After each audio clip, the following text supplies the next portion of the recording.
नमस्कार, आप देख रहे हैं नवरात्रि स्पेशल काल चक्र।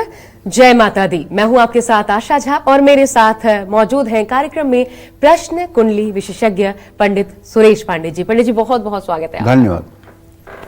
कल से शुरू हो रहे हैं नवरात्रि। पूरे विधि विधान से बुलाएंगे तो मां चली आएंगी। देखिए नवरात्रि स्पेशल काल चक्र। जय माता दी।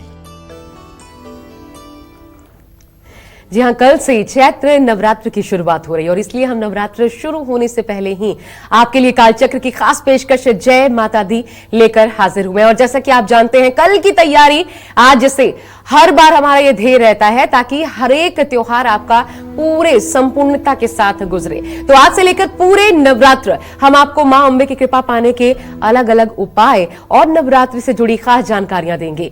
नवरात्र शुरू होने से एक दिन पहले ही आज कालचक्र में आप जानेंगे नवरात्र की संपूर्ण पूजा विधि, घट स्थापना का मंगल मुहूर्त, पूजा करने की शुभ दिशा और नवरात्र से जुड़े कुछ खास नियम।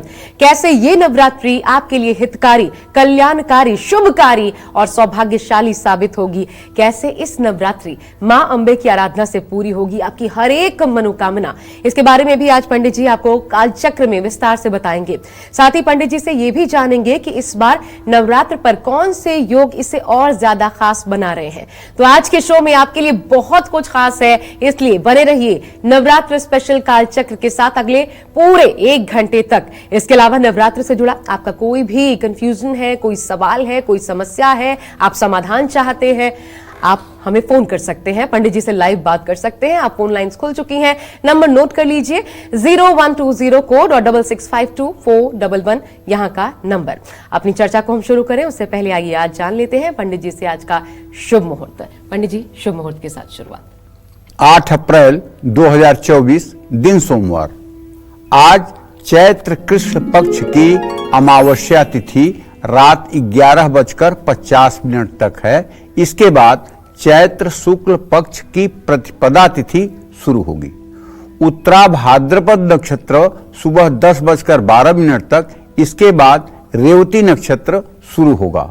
इंद्र योग शाम 6:14 तक, इसके बाद वैधृति योग शुरू होगा। आज सोमवती अमावस्या है और आज सूर्य ग्रहण भी है, लेकिन ये भारत में नहीं दिखाई देगा, इसलिए भारत में इस सूर्य ग्रहण का कोई दोष नहीं माना जाएगा, कोई पातक सूतक नहीं माना जाएगा। आज सुबह 10:12 से रेवती नक्षत्र, जो मूल संज्ञक है, ये गंडमूल संज्ञक नक्षत्र है, ये शुरू होगा, जो 10 अप्रैल को सुबह 10:57 पर समाप्त होगा। आज के कुछ अशुभ मुहूर्त भी हैं, जैसे राहु काल सुबह 7:30 बजे से सुबह 9 बजे तक, यमगंड काल सुबह 10:48 से दोपहर 12:23 तक और गुलिक काल दोपहर 1:58 से दोपहर 3:33 तक। इन अशुभ समयों में यात्रा के लिए प्रस्थान, नए कार्य का शुभारंभ नहीं करना चाहिए। जय मां विंध्यवासिनी। चलिए, तो नवरात्र जब कल से शुरू हो रही है, हमारी बहुत सारी तैयारियां भी चल रही हैं। चैत्र नवरात्र है, बहुत पावन मौका है और साथ ही हिंदू नववर्ष की भी शुरुआत हो रही है। ऐसे में हिंदू नववर्ष सभी के लिए कैसा रहने वाला है, आइए इसी के साथ शुरुआत करते हैं। पंडित जी, बहुत उत्सुकता होती है हर बार नवरात्र को लेकर के, माँ कैसे आ रही है, कितना शुभ रहने वाला है, क्या बदलने वाला है, ग्रहों नक्षत्रों पर क्या असर पड़ने वाला है, कुल मिलाकर कर कैसा रहने वाला है कल से आगे।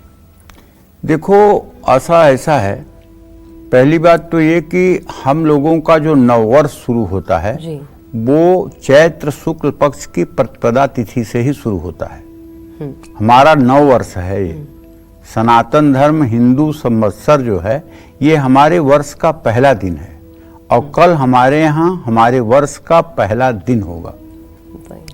तो कहने का आशय ये है कि चैत्र नवरात्रि के शुरू होते ही कल हिंदू नववर्ष की शुरुआत हो जाएगी। कल विक्रम संवत 2081 की शुरुआत हो रही है।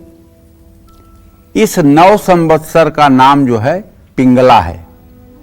विक्रम संवत 2081 का राजा मंगल है और मंत्री शनि है। विक्रम संवत 2081 में 7 विभाग पूर्व ग्रहों के हैं और 3 विभाग शुभ ग्रहों के हैं। मंगल के राजा और शनि के मंत्री होने के कारण 2024 में उथल पुथल मच सकती है। नवरात्रि के पहले दिन सर्वार्थ सिद्धि योग और अमृत सिद्धि योग बन रहा है। रेवती और अश्विनी नक्षत्र का भी संयोग बन रहा है। चंद्रमा गुरु की राशि मीन राशि में रहेंगे। शनि अपनी ही राशि कुंभ राशि में विराजमान रहेंगे।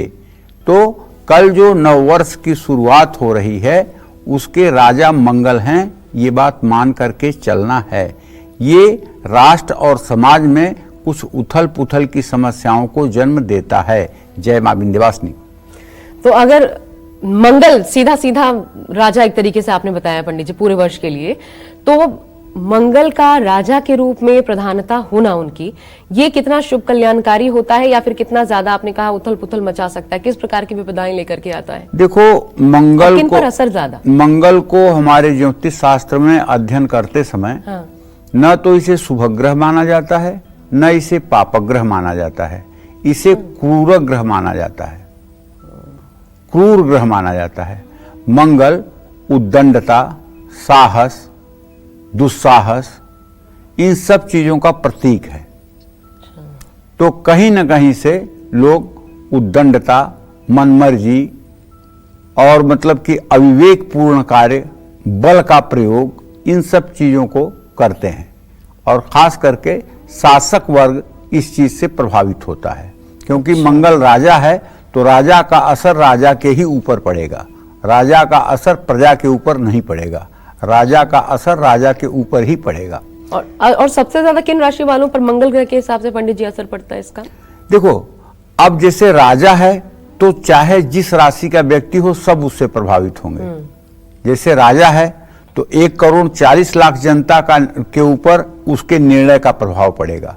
उसी तरह से चाहे जिस राशि का जातक हो, लेकिन अगर मंगल इस वर्ष का राजा है तो इसका असर सबके ऊपर पड़ेगा। ऐसा नहीं है कि किसी राशि के ऊपर असर पड़ेगा और किसी राशि के ऊपर असर मतलब शासन पर असर है तो शासन के फैसलों का असर बाकियों पर भी पड़ेगा, ये तय है। बहरहाल इस नवरात्रि क्या खास है, कौन से शुभ मुहूर्त में करनी है घट स्थापना जो सबसे ज्यादा महत्वपूर्ण होती है, कौन से मंगल मुहूर्त में की गई पूजा दिलाएगी आपको मां दुर्गा की महाकृपा? पंडित जी, क्योंकि कल करना है तो आज से तैयारी तो जरूरी है, कब किस समय करना? घट स्थापना माने कलश स्थापना। कल से चैत्र नवरात्रि की शुरुआत हो रही है। इस बार नवरात्रि पूरे 9 दिन की है, किसी तिथि की हानि नहीं है। इस वर्ष मां दुर्गा का आगमन घोड़े पर हो रहा है और वापसी हाथी पर होगा। घोड़े पर मां दुर्गा का आना शास्त्रों में शुभ नहीं माना जाता है। इस बार नवरात्रि में किसी भी तिथि का क्षय नहीं हो रहा है। 9 अप्रैल से नवरात्रि शुरू हो रही है जो 17 अप्रैल 2024 तक रहेगी। नवरात्रि में घट स्थापना का मुहूर्त जो है वो सुबह से लेकर के दोपहर 12:48 तक है। पहला मुहूर्त जो है वो कल सुबह 6:02 से सुबह 10:16 तक है और अभिजीत मुहूर्त जो है वो कल सुबह 11:57 से दोपहर 12:48 तक है। कल नवरात्रि की पूजा करने का जो चौघड़िया मुहूर्त है उसमें चर लग्न कल सुबह 9:12 से सुबह 10:48 तक, लाभ लग्न 10:48 से 12:23 तक और अमृत लग्न 12:23 से दोपहर 1:58 तक है। इसमें भी कलश स्थापना की जा सकती है। जय मां विंध्यवासिनी। तो जो मुहूर्त बता रहे हैं पंडित जी, मतलब 2 बजे तक, 1:48 तक, सुबह से लेकर के 1:48, लेकिन 12 के बाद क्या पूजा की जा सकती है? 12 बजे के बाद कलश स्थापना की बात और नवरात्र में बात है तो की जा सकती है। अच्छा, आम दिनों की बात है, आप आम दिनों में दैनिक दिनचर्या में बात करते हैं तो यदि आप प्रातः काल पूजा नहीं किए हैं तो मध्याह्न काल में पूजा करने का कोई असर नहीं है। अच्छा, हाँ, पूजा जो है गृहस्थ को और जो भी देवताओं की पूजा है ये प्रातः कालीन फल देती है। कितने बजे तक कर लेनी चाहिए? 9-10 बजे तक कर लेनी चाहिए, क्योंकि 12 बजे के बाद जो होते हैं वो पितर कर्म होते हैं।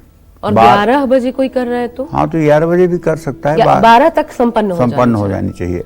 ठीक है। और दूसरी बात यह है कि जो अनुष्ठान है, जैसे किसी ने 9 दिनों का अनुष्ठान किया है तो वो पूरे दिन पूजा चलेगी। उसमें 1 मिनट के लिए भी रुकावट नहीं होगी। क्योंकि दुर्गा सप्तशती का पाठ लोग जैसे पूरे दिन दुर्गा भर करते सप्तशती हैं। के पाठ में सतचंडी का आपने संकल्प किया है, सहस्त्र चंडी का आपने संकल्प किया है, जी। तो वो पूजा भले ही 8 बजे सुबह शुरू हो जाएगी, लेकिन वो पूजा सायंकाल तक अनवरत चलती रहेगी। बिल्कुल। उसमें दिन भर पाठ होता रहेगा, दिन भर मंत्र जप होता रहेगा, देवी भागवत का पारायण होता रहेगा, उसके लिए कोई प्रतिबंध नहीं है। लेकिन जैसे किसी ने सुबह पूजा नहीं किया और वो 12 बजे दिन पूजा कर रहा है, इस पूजा का कोई मतलब नहीं हुआ। ये पूजा केवल दुखदाई होगी, सुखदाई नहीं होगी। अच्छा। हाँ, तो अगर आप सुबह पूजा कर रहे हैं तो पूरे दिन आप पूजा कर सकते हैं, आपको लाइसेंस मिल गया पूरे दिन पूजा करने का। लेकिन यदि आपने सुबह पूजा ही नहीं किया और दिन में 12 बजे बैठ करके आप पूजा कर रहे हैं, तो ये पूजा आपके लिए शुभकारी नहीं दुखकारी ही होगी, इसमें कोई दो राय नहीं है। क्योंकि देर से शुरू होता है लोगों का जो दिन का क्रियाकलाप है, हाँ। वही देर से शुरू होता है, हाँ। लोग देर ही हाँ। करते हैं। बहरहाल ऐसी बहुत सी खास जानकारियां और दुर्गा पूजा, क्योंकि नवरात्र है, चैत्र नवरात्र, तो ऐसे में जुड़ी हर एक खास जानकारी, कौन से मंत्र जो देवी उपासना के जरिए आपको मां की कृपा दिलवाएंगे, हर एक खास जानकारी, विधि विधान, सब कुछ आपके सामने होगा पूरे 9 दिनों तक। पंडित जी के माध्यम से हम आपको बताएंगे, तो इसलिए कालचक्र देखना अगले 9 दिन तक बिल्कुल भी मिस मत करिएगा। आगे बढ़ने से पहले हमारे साथ इस वक्त एक कॉलर है झांसी से, पवन जी। बहुत स्वागत है आपका कालचक्र में। पवन जी, अपना प्रश्न पूछिए पंडित जी से। पंडित जी राधे राधे। श्री राधे।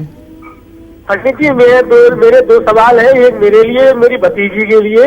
पहला मेरा सवाल है, मेरी जन्म तारीख है 12 सितंबर 1988, सुबह 4 बजे झांसी के जन्म है। और पंडित जी मैं ये जानना चाहता हूँ मेरा भविष्य कैसा रहेगा आगे, और मेरी राशि क्या है। दूसरा मेरा सवाल है मेरी भतीजी के लिए, उसका जन्म तिथि है 9/5/2021, सुबह 9:54 इंदौर का जन्म है। इसका भविष्य कैसा है और ये जिद्दी स्वभाव की है, तो इसकी जिद्द कम करने के लिए क्या करें। देखिए ऐसा है पवन जी, आपकी कन्या राशि है, और जहां तक आपके भविष्य का प्रश्न है, शुक्र और बृहस्पति दोनों इस समय मीन राशि में हैं। भविष्य आपका अच्छा है, इसमें कोई संदेह नहीं है, लेकिन जिंदगी में कुछ उतार चढ़ाव की स्थिति रहेगी, इसमें भी कोई संदेह नहीं है। कुछ संघर्षपूर्ण जीवन रहेगा, लेकिन सफलता आपको मिलती रहेगी। आपने जो अपने भतीजी के बारे में प्रश्न पूछा है, तो उसके बारे में मैं बहुत स्पष्ट बता दूं। अभी वो 3 वर्ष की बच्ची है, और 3 वर्ष क्या, हमारे ज्योतिष शास्त्र में 4 वर्ष तक का बच्चा अपनी माँ की कुंडली से चलता है, और 5वें वर्ष से 8वें वर्ष तक अपने पिता की कुंडली से चलता है। 8 साल के बाद बच्चे का अपना भाग्य शुरू होता है। तो ईश्वर से प्रार्थना है कि वो अच्छी रहे, सुरक्षित रहे, लेकिन अभी उस पर कोई ज्योतिष फलादेश करना बहुत उचित नहीं होगा। जय मां विंध्यवासिनी। तो चैत्र नवरात्र की शुरुआत हो रही है कल से, और ऐसे में मां दुर्गा की कैसी मूर्ति नवरात्र में अपने घर में स्थापित करना चाहिए, अगर आपके मन में ये सवाल है तो आइए इसका भी जवाब।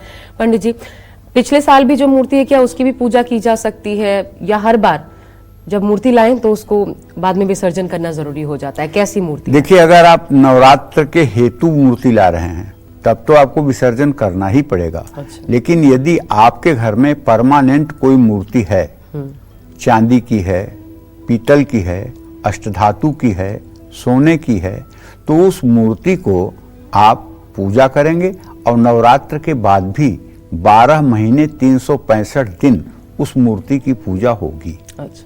ये बात बहुत अच्छी तरह से समझ लेना चाहिए।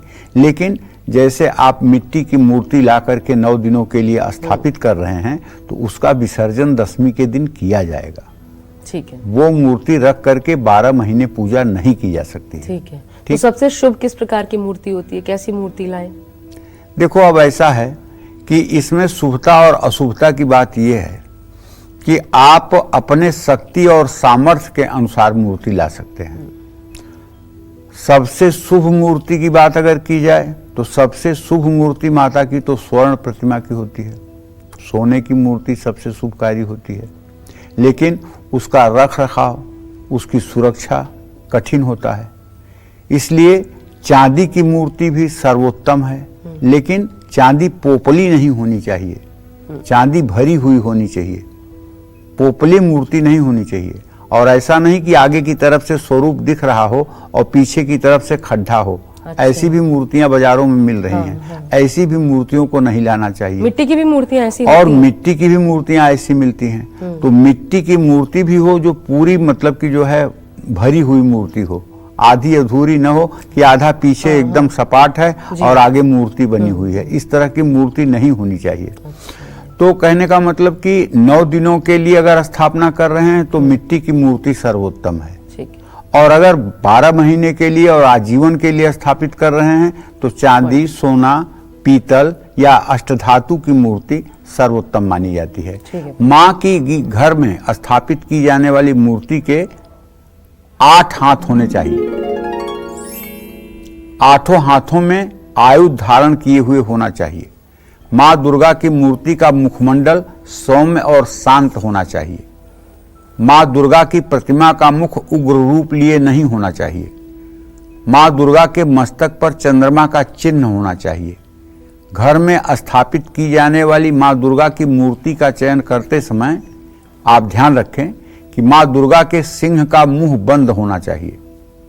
ऐसी मूर्ति की उपासना से घर में सुख शांति रहती है। सिंह का मुख खुला नहीं रहना चाहिए, ये रौद्र रूप है। आपके घर में पहले से ही अगर माँ दुर्गा की मूर्ति है तो नई मूर्ति ना खरीदें। घर में 3 दुर्गा प्रतिमाएं नहीं स्थापित करना चाहिए। अंगूठे के आकार से बड़ी माँ दुर्गा की मूर्ति नहीं होनी चाहिए। अगर धातु की है तो, मिट्टी की है तो कितनी भी बड़ी रख लीजिए, क्योंकि उसे आपको 9 दिन के बाद विसर्जित करना है।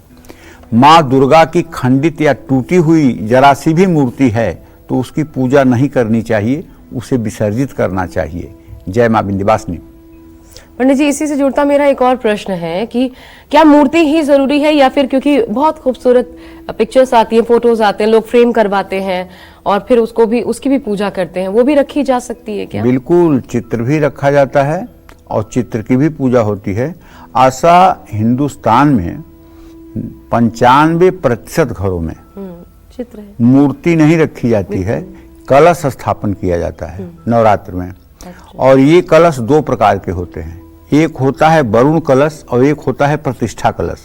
वरुण कलश वो होता है जिसके नीचे मिट्टी में जौ और 7 अनाज बो करके और उसके ऊपर कलश की स्थापना करके और उसमें जल भर करके ऊपर पंच पल्लव लगा करके और कलश के अंदर सुपारी, सिक्का, कुसा, दुर्वा डाल करके और उसके ऊपर एक मिट्टी के कटोरे में चावल भर करके और उसके ऊपर एक नारियल जिसके ऊपर चुनरी और कलावा लपेट करके और नारियल की आंख अपनी तरफ हो, ऐसा करके रखा जाता है।